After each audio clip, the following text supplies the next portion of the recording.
my name's Philippa and I work with the Pathways team with the King's Arms Project. We are so excited to be collaborating with the Pathways community and with the Place Theatre.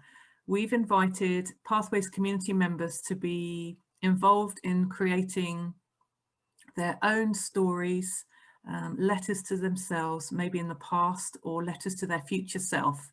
We've asked them to reflect on who they are now and who they used to be and what they'd like to say to themselves. These stories have cost for people to share. It has taken hours for some people to come down to what they're now presenting for you. In many cases, things that have never been said before have been shared, and it's become a really special, almost holy place where we have been able to sit with people and hold space for some really honest conversation. We want to invite you to come and join us for an evening where you have an opportunity to hear the stories of some incredible people and perhaps to gain some understanding about the wider community. This is a rich project. It's something that has been exciting for the individuals to be involved with. We invite you to enter into these stories and let them touch you.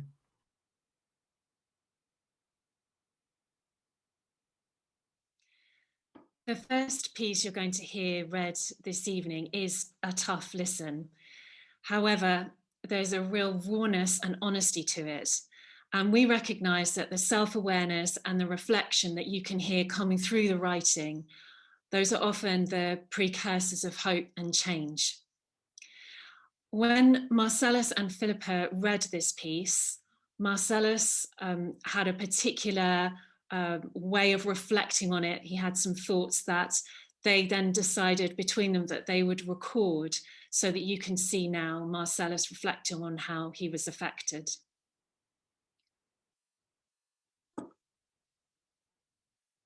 When I read that, it took me back to a place where I felt the same. There's no hope. Nothing's ever going to work right for me. Someone who knows where they are and who knows where they want to be. You can see he wants to be somewhere else because he already identified that. And I think that's the genius of that letter. I know that feeling in that dark cell at night. You're thinking, what am I doing here? Knowing this is not where you want to be.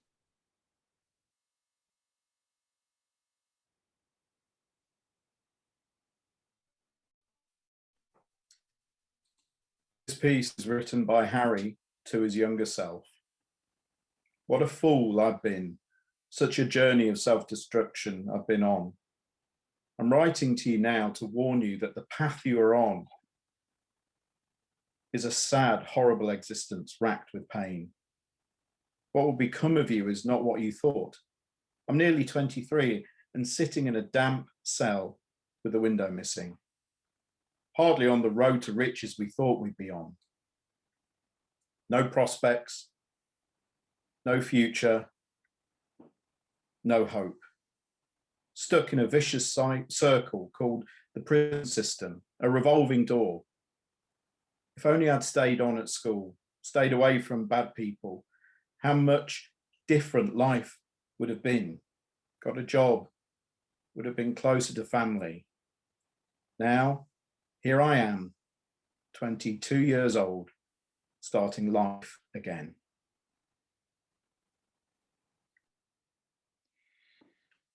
Our next piece is taken from one of the longer narratives that we received. We've therefore divided it into 3 parts. So you're going to hear the first section now, which is in the style of a letter, where the writer is addressing themselves. The next piece is written by Samuel. Dear me, I am writing this to remind you of the bravery and resilience you have shown over the years, and that whatever it is you are going through now, to remember that everything would be all right. You left home when you were 16 years old to move in with someone you trusted, someone you saw as an auntie, but that quickly turned sour when she brought round people with alcohol addictions. You found it hard to cope as you were attending college at the same time. You moved out, and after going through the cycle of homelessness from the streets to a night shelter to a hostel. In 2002, you had your own place after moving from the Foyer hostel. You lived there with your partner for 5 years. You spent about 5 years living in 3 different hostels before 2002. You had a couple of relationships that didn't last, but it did teach you that sometimes the people in our life help us grow and evolve as a person. But the cycle repeats itself if you don't learn from it. You now know what you want and don't want in your life. You have always believed being in a relationship should always be a long-term one, that you went with the flow of what others were doing. However, relationships you got into were physically and mentally abusive. You started transitioning from female to male in 2011, 2012. The first appointment was going to see a psychiatrist and then having operations and injections. Your toughest challenge, though, came in 2014 when you lost your mum, who had been a huge support during transition. You suffered 2 weeks of adjusting when she was in hospital ill, until when she passed away. In the summer of that same year, you lost your job and place of living because of the breakup of a relationship. Any one of these traumas could have broken you. Resilience, and learn that you can do things on your own. You can either let situations consume you or let it define you as a person. Then you decided to pick yourself up and make something of yourself.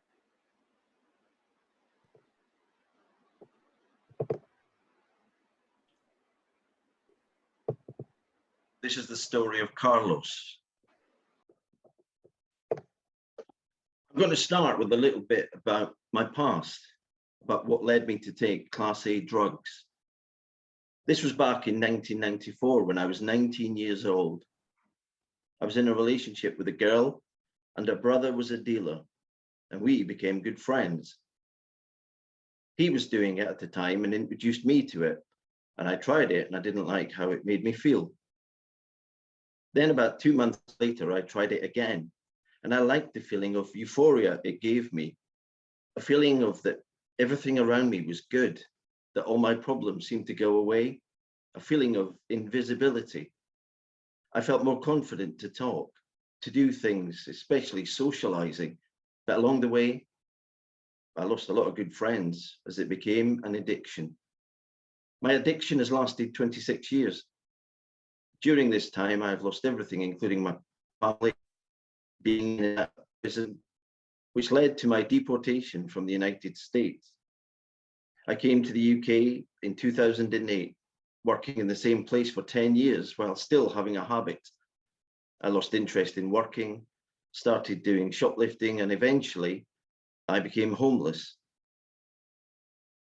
The drug treatment place where I went for help found me a place to stay called Pincham's Farm, and I stayed there for 2 years until I moved to Bedford in July 2020. My hopes. For the future, I am hoping that I continue to seek recovery, engage with Pathways so that I can build back my confidence. I'm getting support to try and get my life back on track so I can get to a place where I can help and support other people, as I believe my experience is for a purpose.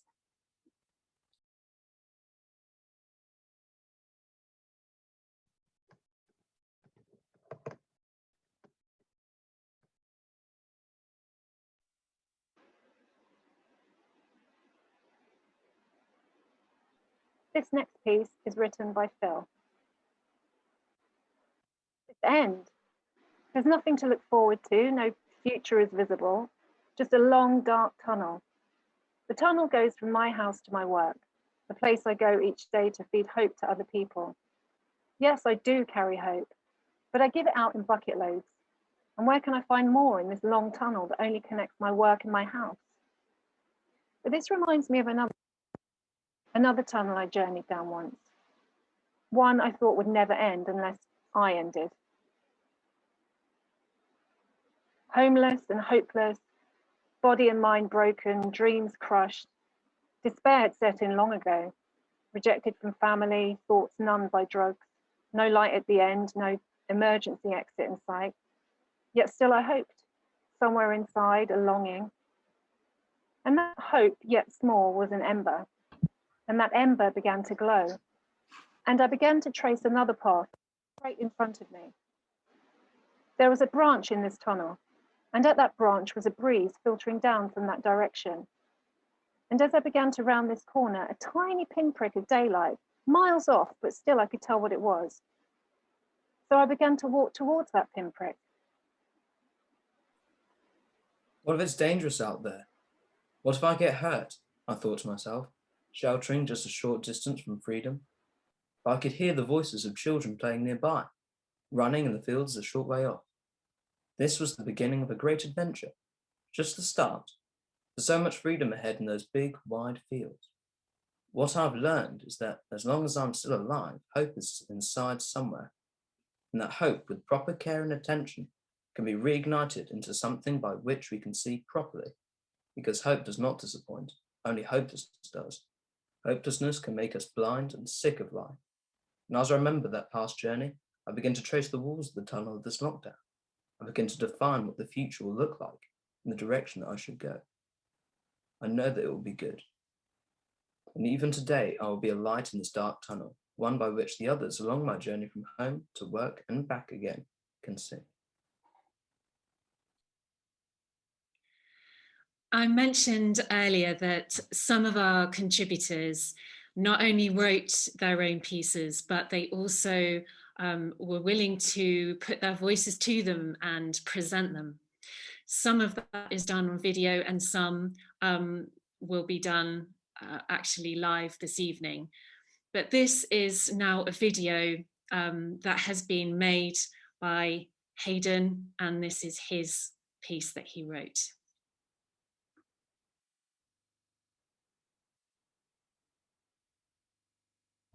Dear future me, when it's been hard, horrible, or both, it is temporary, because you've got through it.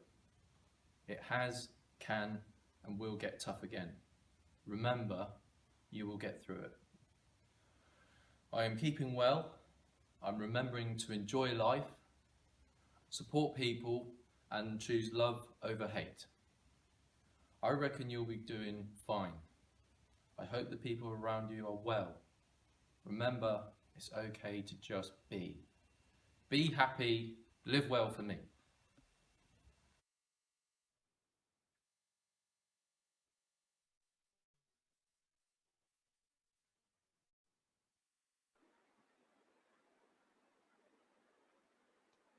This is Nicola's story.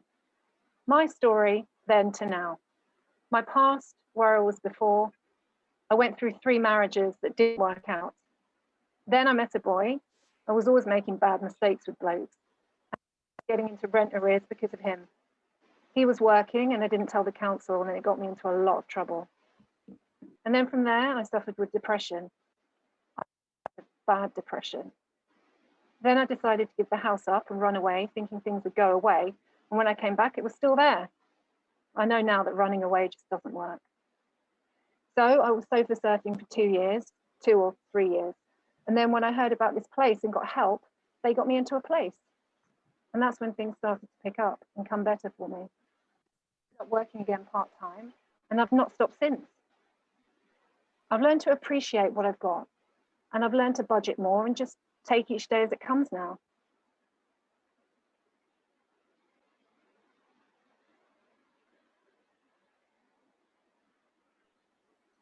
To my past self, I would say, I wish I'd never done it, you know. I wish I'd stuck to myself and been on my own, you know.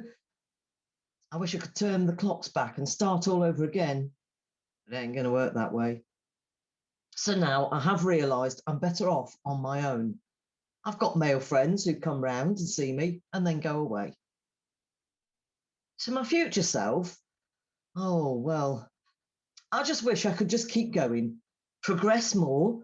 And if I win the lottery, it would be heaven. It really would. It'd be so nice. I'd also say, well done, Nikki. You've done a lot. Well done for sticking up for yourself, for saying no. Saying no is a good thing. I don't get to town as much as I used to. I'm at home most of the time. I spend more time indoors than I do out. My kids are phoning up. Where are you? They think I've done a runner, but no, I'm just at home, relaxing. That's all I want, to have peace and quiet. I'm getting too old. I'm learning to do what I want. Don't fall apart. Seek help. If you want help, you will get help, like I did.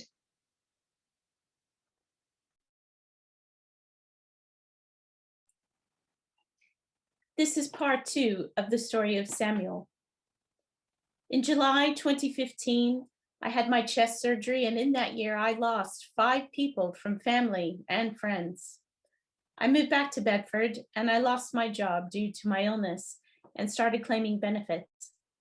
In the 3 years following, my focus was on trying to better myself, get my illness under control, learn how to cope with my illness, and think what I wanted to do with my life. My partner wanted me to move out of the house, so I went to seek housing advice. I approached the King's Arms Project and asked for help. I remember sitting in the foyer crying. They offered me a room, but I had to wait for 2 weeks as I had bills to pay, and then I finally moved in. I started Job Club with the Pathways team in October 2018, and then in 2019, I did the life coaching course.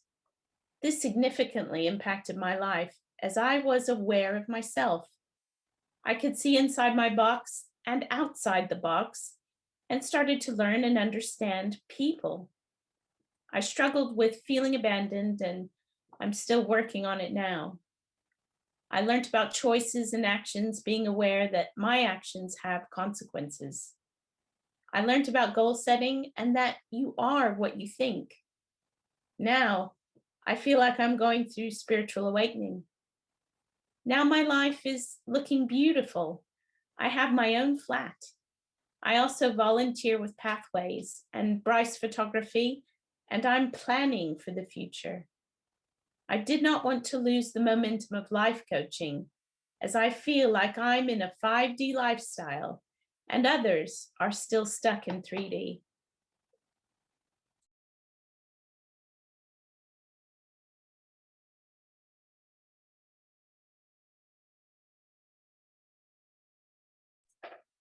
This piece is written by Sahir, and it's to himself.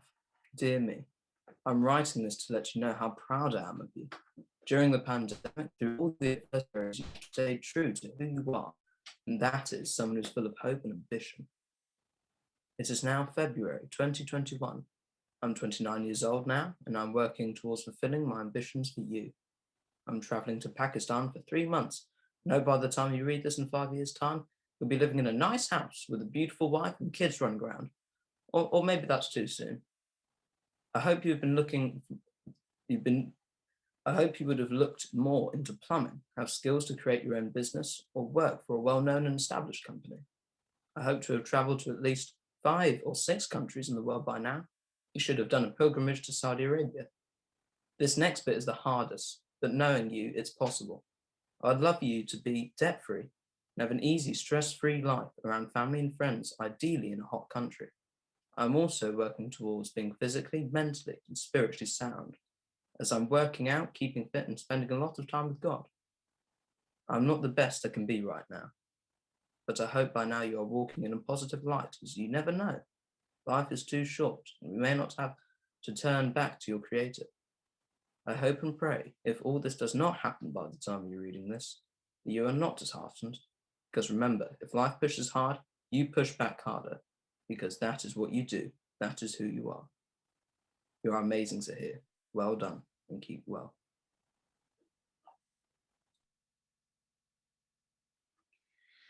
We have our next video now, and this is from Marcellus. And Marcellus is one of the Pathways team.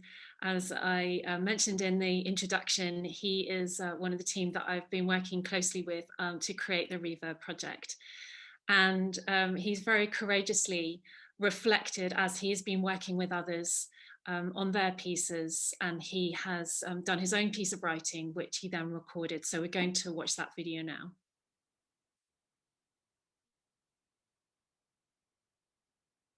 I remember finishing my long prison sentence, thinking there was no hope.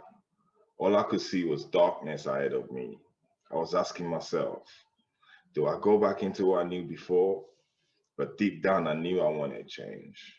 I didn't want to go back to that place.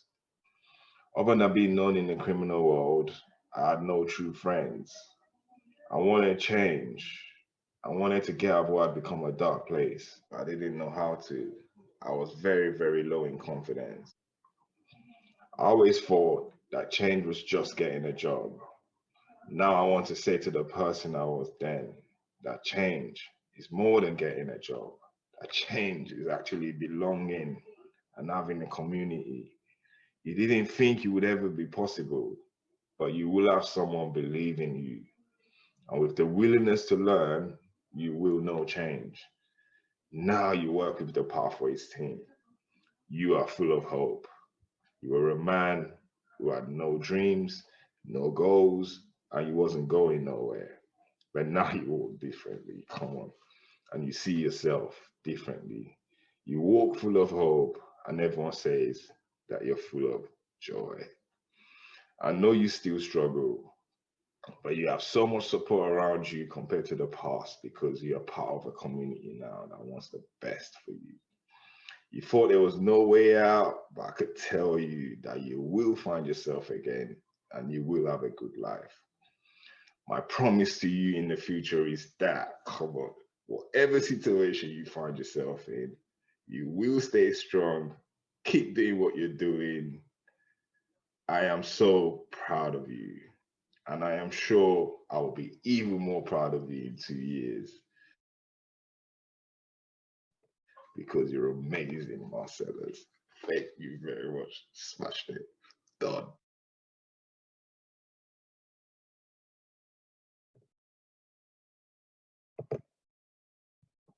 This is Blessing's story. This is a short story of where I've come from and where I hope to be. In 2001, Mum left Zimbabwe and we traveled to the UK. She left me in the care of my auntie. I was only 10 years old. Living with my auntie brought good and bad times, but there were more bad than good.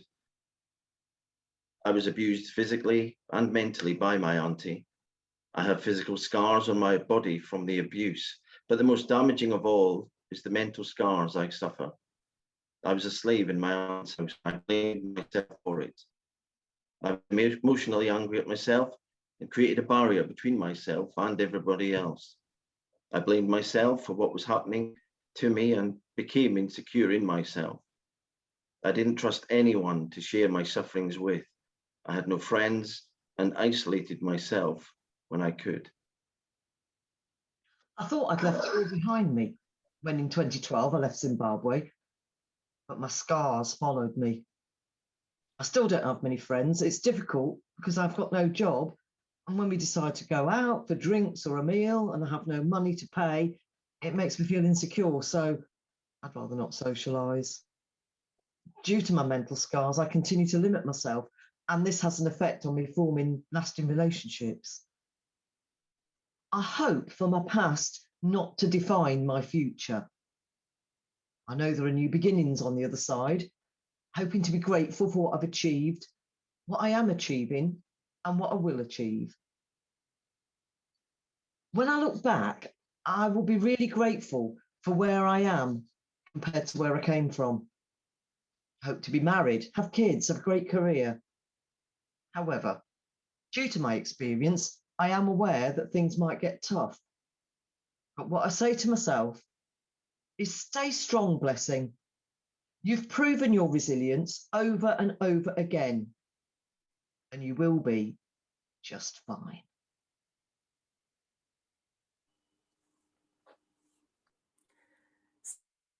So this next piece has been written and will be performed by Tryphene, who's been courageous in wanting to do her piece live. So over to you, Tryphene. Thank you and good evening, everyone. This is a presentation for a nod for my younger self. You're so young and innocent. You're so bright and talented. I wish you could smile more, a little. I wish you weren't so sad all the times. I know you laugh with others, but deep down, I know there's an ice cube slowly freezing you away. I wish I could give you the warmth. Keep on believing, keep on praying. Maybe one of these days, there'll be sunshine. I wish I could keep you safe always. I wish I could fight all your battles. Now we're here, but it still feels like yesterday. Be happy now. Still I search and search. When will I find you? The end. Thank you.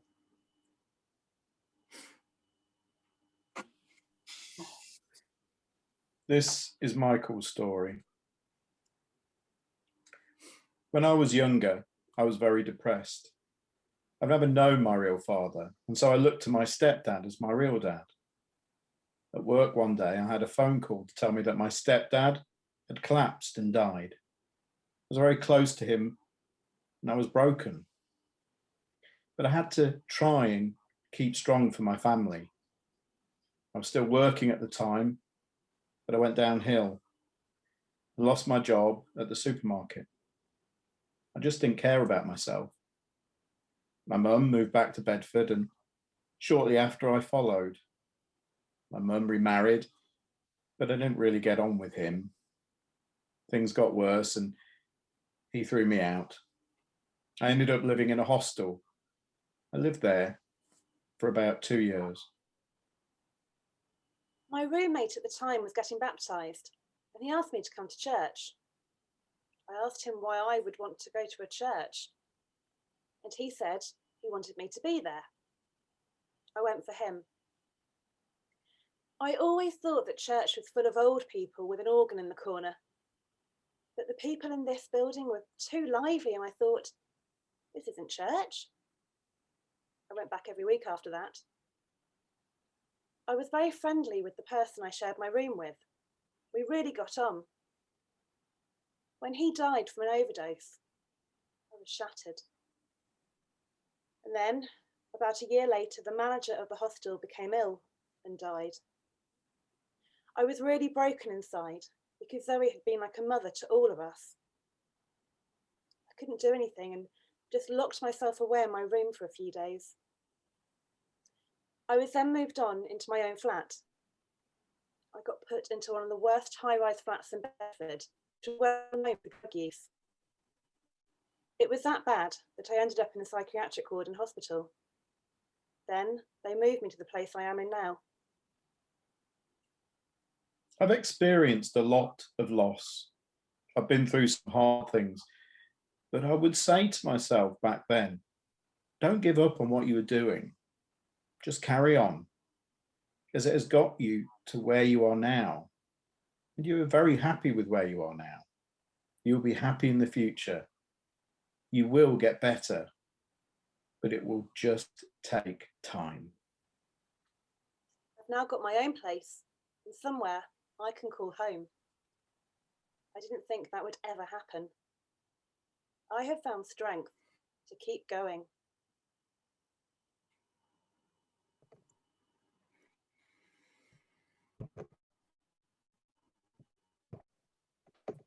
This is the story of Samuel, the last section. A message to myself. I've noticed a lot of changes in you. You've been through a lot, learned a lot about yourself. I hope when you're reading this, you understand how all you've been through is what has made you this amazing person that you are now. And looking at photos of my past self, I see how strong I was back then with the stuff I was going through, and was always craving attention as a kid that I think I lacked growing up.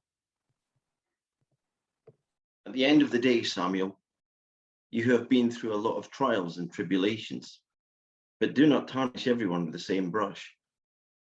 You know what it is you want in your life. You've always had a level head on your shoulders, as you were told this at 16 by social services.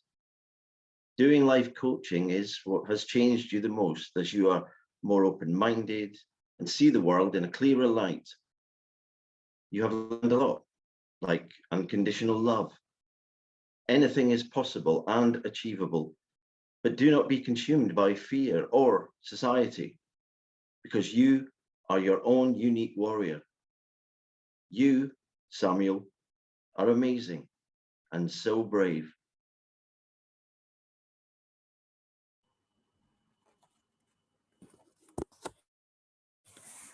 So after filming Hayden, when he presented his contribution, as soon as we'd finished recording, there was a shared sense of elation and celebration at a job done. Hayden reflected that it's okay to be nervous about doing something, and that sometimes you just have to decide to do it anyway. Then he said to me, I challenge you, Philippa, to go for it and record your story. You've supported me and seen me do it, and now it's your turn. You can do this. I support you. That clinched it for me. I was going to get a reader to read my contribution, but I fully identify with this community of people. I see these people as my community, and as a collective group listening with our hearts tonight, this is our community. We are one community. And so with that in mind, I had to take up the challenge. I borrowed some of Hayden's courage, and here's my contribution.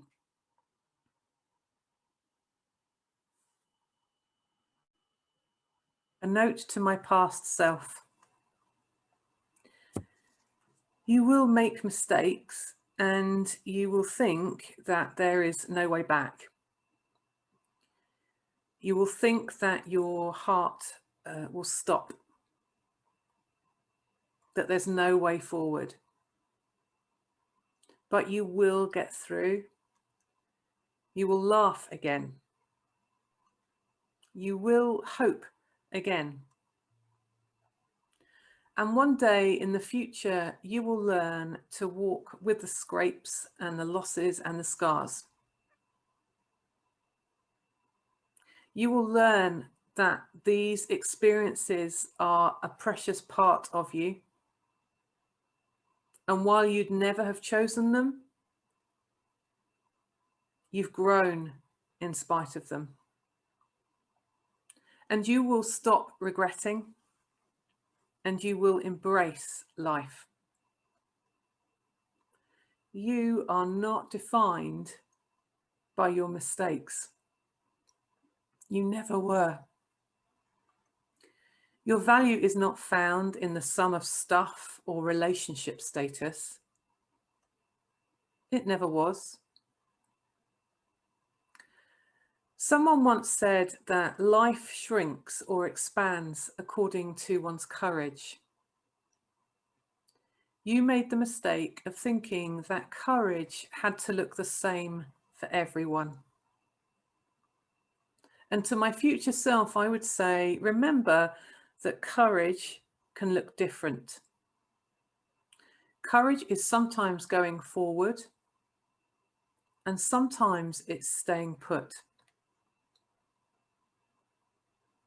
Be strong and stay true to who you are.